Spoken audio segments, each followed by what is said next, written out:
আল্লাহ নবী এসে বলছেন, খাদিজা আমি মনে হয় মারা যাব বিপদে। তো প্রথম মুখের ভাষা কাল্লা, আরবি ভাষা, কখনো নয়, অসম্ভব, এটা হতে পারে না। আল্লাহর কসম, আল্লাহকে অপমান, আল্লাহ আপনাকে অপমান করবেন না। এক নম্বর কারণ আপনি সদাচরণ করেন। এই ছেলে, আল্লাহ মুহাম্মদ সাল্লাল্লাহু আলাইহি ওয়াসাল্লাম অপমান করবেন না কেন? খাদিজা কি বলছেন রাদিয়াল্লাহু আনহা, আপনি কি করেন? সদাচরণ করেন, এই জন্য আল্লাহ আপনাকে অপমান করবেন। তাহলে স্ত্রী কি বলবে চিন্তা করবেন না, টেনশন ভোগ করেন না যেন। এমনি তো আপনার প্রেশার আছে, আরে কিছু না, এগুলো মিটে যাবে ইনশাল্লাহ, চিন্তা করেন না, মিটে যাবে, এগুলো চিন্তা করিয়েন না, ইনশাল্লাহ এগুলো ঠিক হয়ে যাবে। প্রত্যেক সমস্যার সাথে সমাধান থাকে। এত আপনার মাথা ব্যথা কেন? এগুলো কে বলবে? স্ত্রী বলবে। এরপরে বলছে চলেন একটা বড় মানুষের সাথে আপনাকে একটু দেখে নিয়ে আস পরিস্থিতিতে।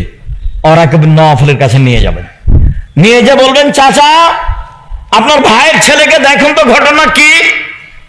কি খবর মোহাম্মদ, ঘটনা কি? এই ঘটনা, আমি গাড়ে হিরাই বসেছিলাম, এই ঘটেছে। ও আরে সে তো নামুস, সে তো জিবরাইল, এলাকার লোক তো তোমাকে বের করে দিবে। এটা হলো দ্বিতীয় কথা।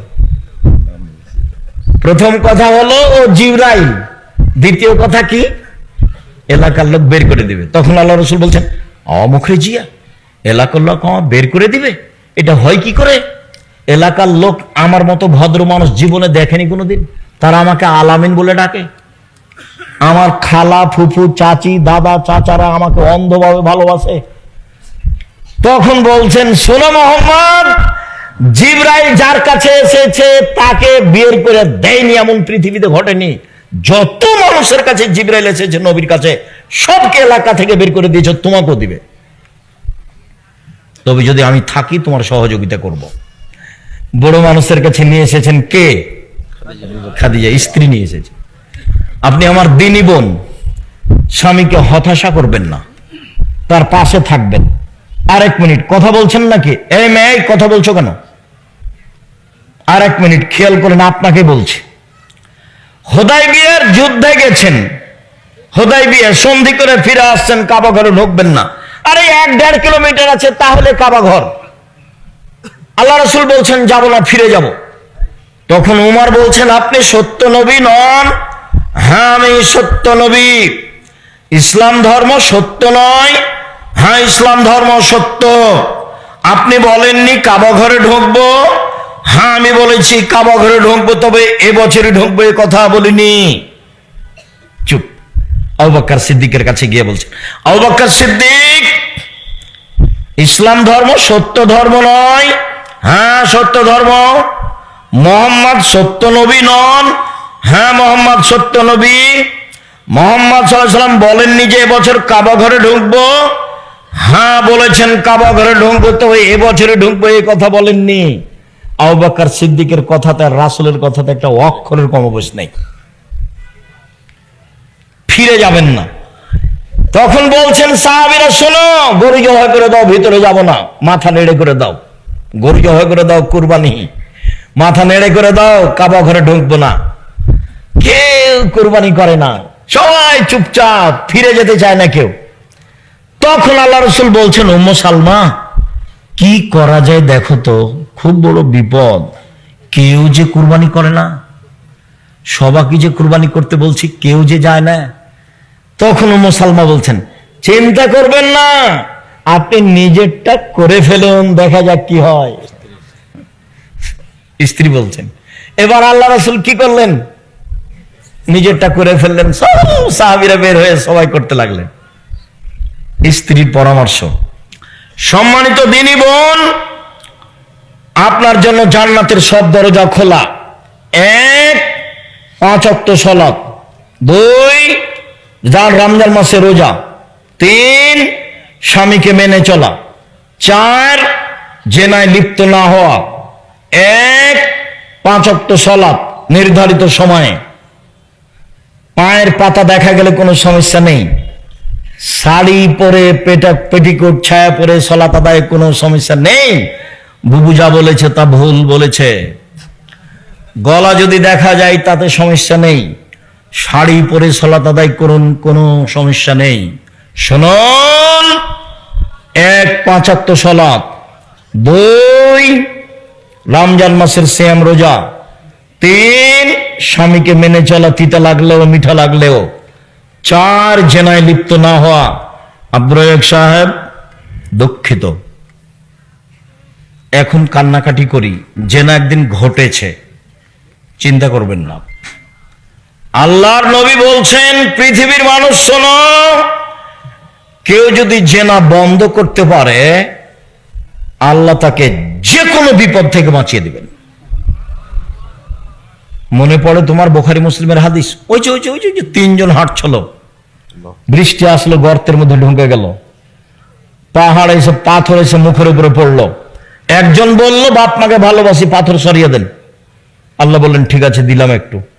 একজন বলল, একটা লোককে কাজে নিয়েছিলাম, অর্ধেক দিন কাজ করে চলে গেল, টাকা দিলাম, নিল না। অনেকদিন পরে এসে বলছে টাকা দেন, অর্ধেক দিনের টাকা দেন। তা আমি বললাম, ভাই যাও, গরু ছাগল নিয়ে যাও। আমাকে বলছে মজাক করবেন না। এই যাও, মজাক করিনি, সব নিয়ে যাও। সব দিয়ে দিয়েছি, ভালো কাজ করেছি, পাথরটা সরিয়ে দেন। ঠিক আছে, দিলাম। আর একজন বলছে, চাচাতো বোনের সাথে জেনা করতে চেয়েছিলাম, আমি গরিব মানুষ, আমার বোন ভেবেছিল আমি 200 স্বর্ণ মুদ্রা জমা করতে পারবো না, হাড় ভাঙা পরিশ্রম করে 200 স্বর্ণ মুদ্রা আমি জমা করেছিলাম। আমি যখন জেনা করব মনে করে সিদ্ধান্ত নিলাম, বসেছি, তখন আমাকে বলছে, দেখ রে, আমাকে অসতী প্রমাণ করিস না, আমি একজন অসতী নারী হতে চাই না। তা আমি জেনা করিনি, উঠে গেছি, বন্ধ করেছি জেনা। পাথর সরিয়ে দাও, দিলাম। তুমি যদি আজ থেকে জেনা বন্ধ করতে পারো, আল্লাহ তোমাকে যে কোনো বিপদ থেকে বাঁচিয়ে দেবে। শুধু তাই নাই, আল্লাহ বলছেন, অনাহা নাফসা আনিল হাওয়া ফাইনাল জান্নাতা হিয়াল মাওয়া। কেউ যদি নিজেকে অশ্লীল কাজ থেকে ঠেকাতে পারে, তার জন্য জান্নাতুল মাওয়া আছে।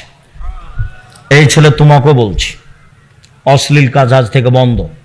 মেয়েদের যত নাম্বার আছে মোবাইলে, বাড়ি পর্যন্ত সে নাম্বার যেন একটাও না থাকে। বক্তব্যের সাথে মুনাফিকি করো না, বক্তব্যের সাথে মুনাফিকি করে কোনো লাভ নেই। গান বাজনা হারাম, খেলতামাশা হারাম। স্কুলে হলে কি হবে, বাড়িতে হলে কি হবে? মোহাম্মদ সাল্লাল্লাহু আলাইহি সাল্লাম গান বাজনা শুনলে কানে আঙ্গুল দিতেন, দূরে সরে যেতেন। গান বাজনা হারাম, গান বাজনা করে যারা, তাদের ক্রয় করা হারাম, তাদের শিক্ষা দেওয়া হারাম, তাদের সবকিছু হারাম। আল্লাহ নবী বলেছেন, ইন্নাল্লাহ হারামাল খামরা ওয়াল মাইসির ওয়াল কুবা। মদ হারাম, জুয়া হারাম, ডুবি তবলা হারাম, ঢোক ঢাল হারাম, ঢোল ঢাক হারাম, গান বাজনা হারাম, বাদ্যযন্ত্র হারাম, দোতারা সেতারা বাজনা সব কিছু হারাম। যত গান বাজনা বাদ্যযন্ত্র আছে সব হারাম। একাধিক হাদিস, যাওয়ার সময় উপদেশ বইটা নিয়ে যাবেন, বিস্তারিত লেখা আছে। সম্মানিত দিনী ভাই বোন, জরুরি কথা, 7, 6, 7 নভেম্বর সম্মেলন আপনার কাছের প্রতিষ্ঠানে। আমি ঐকান্তিকভাবে কামনা করি আপনি তো যাবেন, ভাই বোন আত্মীয় স্বজনকে নিয়ে যাবেন। এই সামনে নভেম্বর 6, 7 পাকিস্তানের এহসান এলাহির জহিরের ছেলে ইবতেসাম এলাহি জহির থাকবেন। দেশের বড় বড় আলেম ওলামা থাকবেন। তার টিকিট করা হয়েছে, তিনি চলে আসছেন, কয়েকদিন আগে আসবেন। মর্মে সম্মেলনে আমার দিনী ভাই বোনকে উপস্থিত হওয়ার জন্য আন্তরিকভাবে অনুরোধ করলাম। 2 ডিসেম্বরে ফরম, 1 জানুয়ারি ভর্তি। ছেলে মেয়ে নিয়ে যাবেন, ভর্তি হতে পারলে আলহামদুলিল্লাহ। 3 যাওয়ার সময়তে আল ইতেসাম পত্রিকা কেউ ছেড়ে যাবেন না।